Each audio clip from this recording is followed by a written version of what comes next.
Hello Viva Investing audience, welcome to Management Information Systems. This episode of Management Information Systems is brought to you by the Paul Richards Foundation. Today we are looking at chapters 1 and 2 of Loudon and Loudon's book on Management Information Systems, Managing the Digital Firm. So I'll be giving an exposition on how the global business has been influenced by information systems. So, to start with, I would like you to go to NikeID.com and create your own shoe. Now you'll be asking a question that what is NikeID.com? Nike ID is just a platform in which Nike allows its customers to go there and then create a shoe of their own. So when you go to the website, you can be able to see, as shown on your screen, you can be able to select a shoe that you want to customize and then purchase. So currently you can see the shoe that I'm trying to purchase is $105. Now as I customize it, the price may go up or go down, and what happens is you can customize up to the lace, the shoe sole, the leather, the color of the leather, the color of the inside sole, and even underneath the shoe you can even customize the color you want. Now Nike allows all these a number of shoes on this platform to be customized and to suit the colors and the desires of its customer. So you as a customer can do whatever you want to do with the shoe. And the reason why I'm trying to tell you to have a look at this is when we talk about management information systems, think about this. If Nike is giving opportunity for its customer to do this, think about a number of information systems or a number of technologies that may be behind such a simple applications as this. For example, if it's possible to customize your shoelace, the sole of the shoe, the Nike swoosh on the side, that means that Nike may not necessarily have all these things in stock. When you customize them, then the shoe is made to suit the specifications that you have ordered.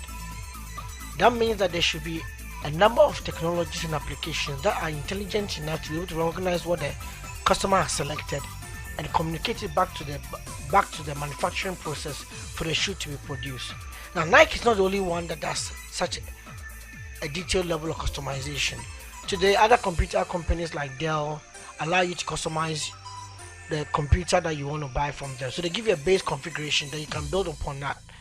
Even some versions of BMW, so if you go to BMWUSA.com, you can be able to customize certain parts of the BMW you are trying to purchase. Now, why are organizations getting into all these forms of putting the power into the hands of the customer? This is one of the reasons why we are here today, to understand how information systems and global business is interacting together. So let's go. We'll come back to the Nike story. Let's go and ask ourselves that what's an information system?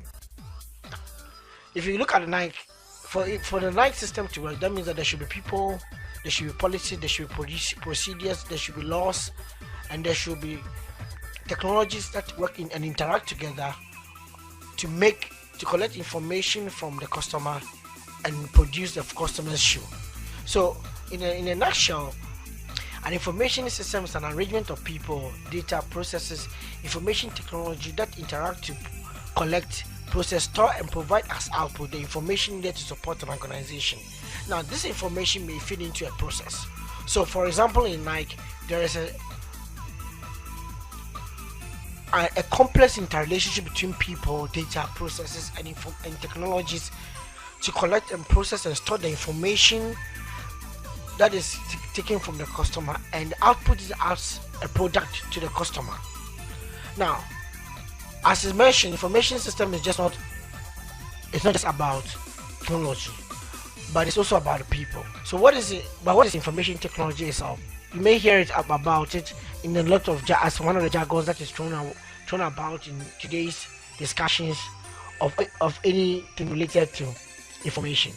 Now, information technology may be conceptualized as a contemporary term that describes a combination of technology, that's computer technology, hardware and software, with communication technology like data, image and voice networks. So mobile phones are integrated into such. Now sometimes you may also hear ICT, that's information and communication technology. That's the larger umbrella in which we it's kind of summing information and then communication technologies. Now, what I want you to understand is that as you read more literature, some people may define these technologies differently, but the basic understanding that we want to take from in this course is information systems involves people, procedures, and then technology, and also policy. Then information technology refers to particularly the computer technology, and sometimes in a broader perspective, the telecommunication technology that may be integrated with the computer technology. So, in a wider perspective, or in a wider view of information and communication technologies, we may view them as in the central part. This is what we call the onion model, which was developed by Higgs. That's Richard Higgs of Manchester University. Now, what you tend to realize here is that information technologies are built around information, which is in the core of an information system. So the core part is the information. Out of that, as you come to the core part, you have technologies. So different types of technology: the networks, the software, the hardware, traditional technologies like radio, TV, even paper. All these forms of technology influence information. And when you add people and processes, then you get information systems.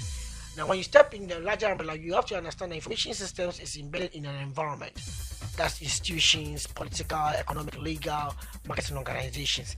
And all these influence how information systems are used, how they are adopted, and how they are implemented in society and even in organizations. Good. Now, so when we come to organizational level, we can then discuss an information architecture and information technology infrastructure. Now, what you tend to see here is a depiction of the interrelationship between different types of systems that may exist in an organization. So, on one side, we can view information technology as existing in a structural format.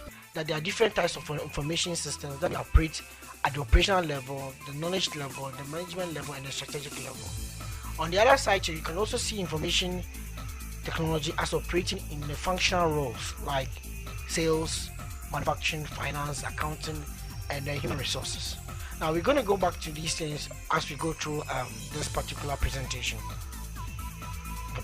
Now, first of all, I want to explain some basics of information technology.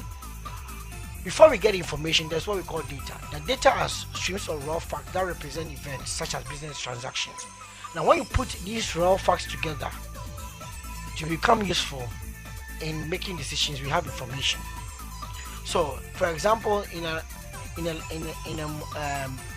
shop like Walmart, you may have data as the different prices of products that may exist in Walmart.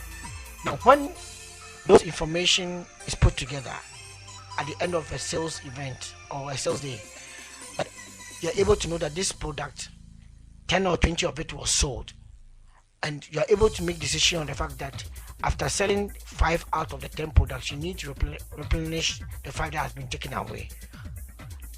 The prices and the number of the data and the number of products that exist on the shelf may be seen as data. When you do a sales report to tell us how much of the products have been sold, there may be